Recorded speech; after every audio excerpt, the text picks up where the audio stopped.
Kita melakukan puasa, baik dalam bentuk formal syar'i seperti puasa Ramadan, atau juga puasa sunnah dan puasa pada momentum-momentum Islami yang lain.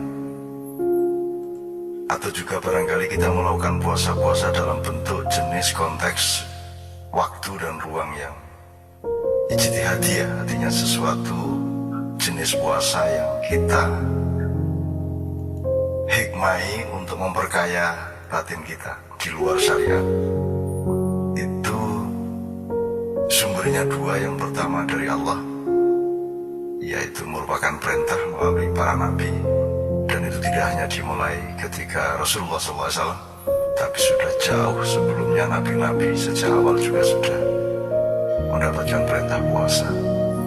Tapi puasa juga bisa kita inisiatifi dari nurani, dari kesadaran, baik untuk kepentingan pendalaman dan pengolahan atau pendadaran batin kepribadian kita, maupun barangkali untuk kepentingan-kepentingan sosial. Karena kadang-kadang kita memerlukan pembatasan-pembatasan tertentu dalam berbagai bidang, dan pembatasan itulah hakikat puasa.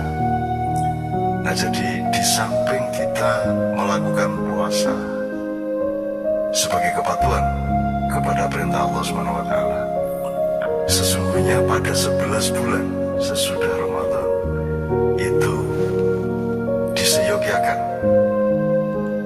Alangkah indahnya kalau kita juga mencari bentuk-bentuk puasa dalam berbagai macam jenis, yang munculnya tidak karena Allah nyuruh, tidak karena siapapun memberi contoh, tapi karena kita memiliki kesadaran bahwa kita harus melakukan pembatasan-pembatasan, dan itulah puasa di dalam inisiatif kita sendiri. Kita itu merasa lapar ketika menjalani puasa di bulan Ramadan. Salah satu sebabnya karena kita sedang menghitung waktu. Kita sedang ingat kepada jam 5 sore menjelang buka. Kalau kita fokus kepada waktu yang sedang kita pijak, itu tidak ada lapar. Artinya puasa itu sedang melatih kita untuk fokus kepada ruang dan waktu, fokus kepada rokaat yang sedang kita jalani, fokus kepada tugas yang sedang kita sanggah.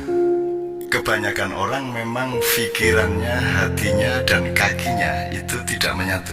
Kakinya baru menginjakan pasar, hatinya sudah mikir laba, pikirannya juga sudah entah mengembara kemana. Kita baru pacaran, itu kita sudah berpikir untuk mencium. Hati kita sudah mengembara sampai jauh ke depan, kita tidak fokus. Sebenarnya kita menjalani ruang dan waktu itu kalau fokus pada satu titik, maka produktivitasnya dan manfaat yang bisa tergali dari situ sangat maksimal. Tapi kita tidak terbiasa untuk itu karena kita selalu memecah-mecah pikiran kita, hati kita, dan langkah-langkah hidup kita. Nah, puasa ini insya Allah membuat kita menikmati jam 8 pagi ketika jam 8 pagi, menikmati jam 10 pagi ketika jam 10 pagi, menemukan hikmah jam 12 siang ketika jam 12 siang. Kalau jam 12 siang Anda membayangkan jam 5 sore, mampuslah kita, laparlah perut kita.